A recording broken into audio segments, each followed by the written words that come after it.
I'm trying to qualify for Team USA in the Backyard Ultra World Championship. But in order to do that, I gotta win my next race in Texas 11 days from now. Here's what my training looked like today in order to prepare myself for that race. And I really like this guy, Mark Dowdle.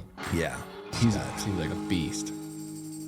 The morning started at Yoakum Strength, of course. Really the only place you should start your morning if you're serious about having fun and training hard. This was day 2 of the Winter Olympic Games we have going on. Refer to my last video if you want to see how that all looks from a point perspective and what that'll look like moving forward. The alpha points today were given out in 4 ways: wall ball, a sprint series, and a male and female vertical jump. We had some intense but controlled competition today.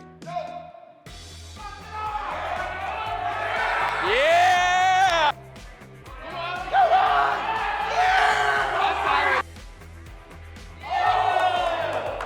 on!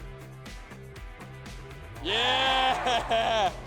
Easy. I think what's most interesting about the game so far is how it's elevating everybody's level of play. I don't think we've had as many people consistently pushing the bar higher and higher in the vertical jumps, and even like from a metaphorical, philosophical level of like raising the bar. People are doing things that they've done in the last 2 days than we've seen in the last 2 years. It's insane. And if there ever was a time to do a case study for Yoakum and seeing how you can motivate your athletes to have more output in the weight room, this is a great example. Come up with a random game that's imaginary, as we talked about yesterday. Let us figure it out, and we will take it and run with it and have all pride on the line for bragging rights and just everyday spirit. Unfortunately, the team I was on was only able to walk away with 1 point, leaving the overall score 5-3 bad guys. Then we went into the lift, which was another 12x3. Today was reverse lunge at the core with some additional work in the 3-way hurdle, tib raises, and lateral calf raise, among other things. My numbers were down from last week, partly because my energy is down this week, and I'm also taking my foot off the gas just slightly, knowing that I'm 1 week away from my race, and so I'm trying to taper the body and get it prepared to do a ridiculous amount of miles. That could be 200 plus, 300 plus, could get into the 400 range depending on who shows up for this race. I am getting out for some relatively moderate miles today, and I'll answer some questions from Instagram. Let's go.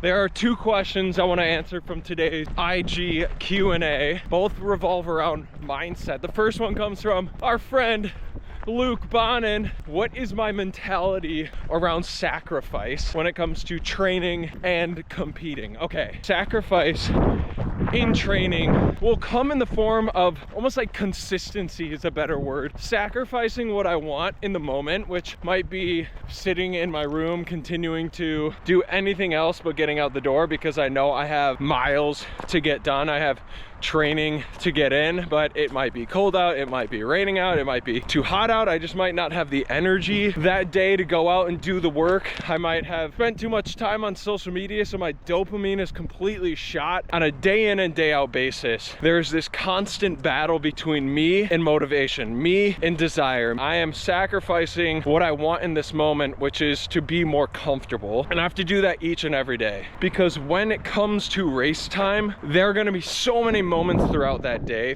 so many moments throughout that weekend and race where I'm gonna have to choose to do the hard thing, choose to do the uncomfortable thing over the comfort. That transitions into those moments when I'm competing. Am I willing to make the commitment and hold myself to that commitment? Am I able to go back and look my wife, Lucy, in the eyes and say, as long as you believe in me, I will do everything I can to continue sacrificing to put one foot in front of the other. I will continue to sacrifice comfort. I will continue to sacrifice my own desires in order to continue holding true and honorably to the commitment that both her and I made. Every single day, the little sacrifices that I make of going to Yoakum's and choosing that over bed, or going out for a run instead of choosing not to, or going out for that 10-mile run instead of going for 5, or choosing to stick to the plan.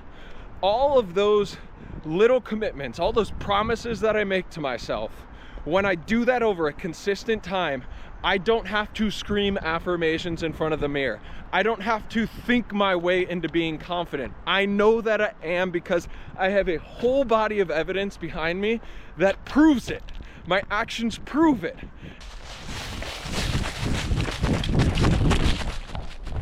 The second question I got asked came from Rich Earls when he asked me, what is my dialogue? What is my internal dialogue? What am I at my lowest points during my ultra races? And I've got two stories, one that builds off Last Stop Standing. And so in those moments that I found myself in during Last Stop Standing, I just kept reminding myself that I still had the power to create the narrative I wanted to create with each step I took. I didn't have to worry about disavowing every negative thought that came my way. I didn't have to worry about even creating a positive narrative in my mind.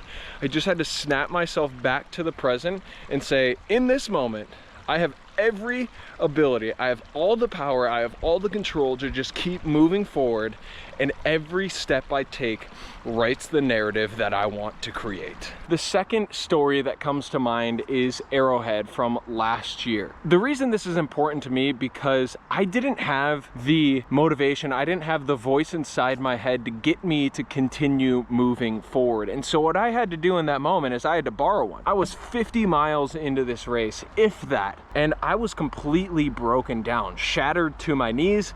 It was like I was watching this version that I had spent time building up in my mind completely crumble to the ground. And so I was hopeless, I was broken.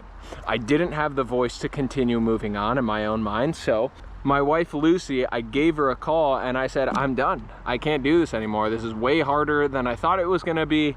And I just wanna quit. I wanna be home, I want comfort. She told me this, she's like, you can't. You're not allowed to. We've come this far. You don't get to quit. She instilled the voice in me that allowed me to keep going that I couldn't find within myself. And so the reason I tell you this story is because sometimes we can't find it within ourselves. Sometimes we need other people to bring out the best in us. And that's why it's so important for us to surround ourselves with people that do bring out the best in us and that we can bring out the best in them. And for you, when you're going in these ultras, yes, be internally, intrinsically motivated so that when you get to that low moment, you can face yourself and tell yourself, hey, I made a commitment to do this thing and I'm gonna follow through on that commitment. But don't neglect having a good support system around you that can help bring out the best in you. Because when you do that, you will go incredibly far.